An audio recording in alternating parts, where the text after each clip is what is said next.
it, make it, do it. Makes us harder, better, faster, stronger. Harder, better, faster, stronger. It's not just a Kanye West song. It's also an ethos in the tech world. Laniracetam, Siltap, phenylpiracetam, methylcobalamin, zeaxanthin, GABA wave. I'll warn you, doesn't taste great, but it's worth it. You take all of these, put them in your hand, and then you just take them. Is that safe to do? It's totally safe to do that. I look back to my college days where we had beer bongs. It's exactly the same technique. I have some of the most expensive pee on the planet. I know what you're thinking. This dude seems crazy. Honestly, I thought so too. His name is Dave Asprey. He's the CEO of BulletProof. He's an entrepreneur. And he's also known for experimenting with drugs, the smart ones. What I'm trying to do is age less quickly, but most importantly, I'm working on having the most energy and having a brain that works really, really well. Because when I weighed 300 pounds, I was having really bad problems with brain fog. And as an entrepreneur, that's a problem. That combo he's downing, that's what's referred to as a stack, a collection of smart drugs, also called nootropics. They're aimed at enhancing your brain. They could be anything, from a stimulant like coffee to a prescription drug. Nootropics, smart drugs, whatever you choose to call them, users say they enhance your brain and subsequently your body's performance. They've become a thing in the tech world, in part because of the high level of competition, in part because of the long hours. But it all boils down to this way of life, called biohacking. This idea that we can control our own biology, and we can program it to maximize results.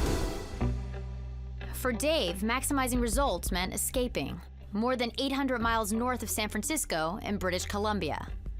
If you really want to have all the mental capabilities you can have, you need to have nature and forest and trees and views.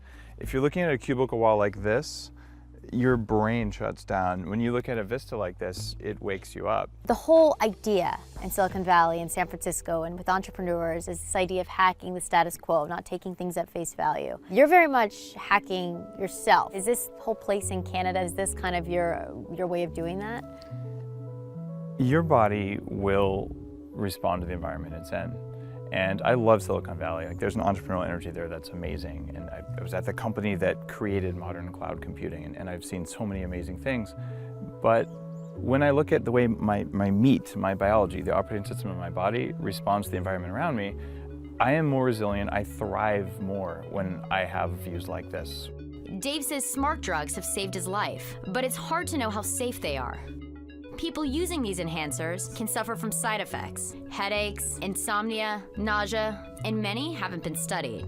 I've used every class of drug you can imagine. I've used the modafinils of the world, the racetams, hydrogen, different analogs of testosterone, growth hormone.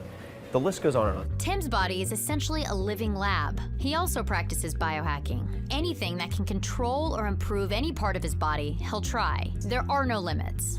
Here in Silicon Valley, you are your own athlete. You're only as good as your mind and how late you can stay up and how many lines of codes you can pound out, how good your product is. Smart drugs are a way that entrepreneurs are helping achieve that marathon. Let's just say you're a 24-year-old startup co-founder who just got a seed round of funding from a big venture capitalist, kind of bright-eyed and bushy-tailed, holy shit, I'm in Silicon Valley, and you feel intense pressure to compete against the half a dozen other companies that are trying to do the same thing.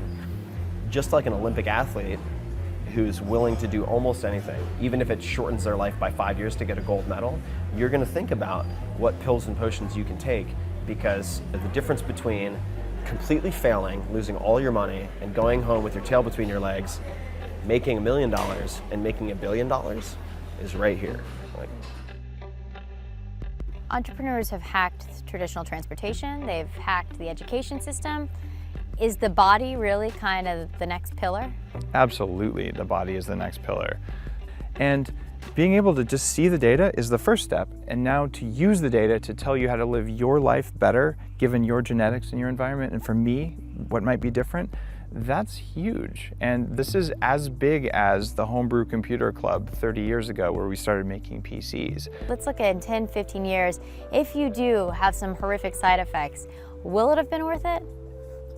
I've had some side effects. When I was developing the Bulletproof diet, I tried an extreme form of ketosis, and it gave me some food allergies I didn't have before, and I'm still working to reverse those. So things happen, but I had food allergies before that, just to different foods. So it was a relatively small risk. If I do find out down the road that there are some side effects, will it have been worth it? Yes, it'll have been worth it. The quality of my life every day is so much higher now than it was 10 years ago that it's priceless.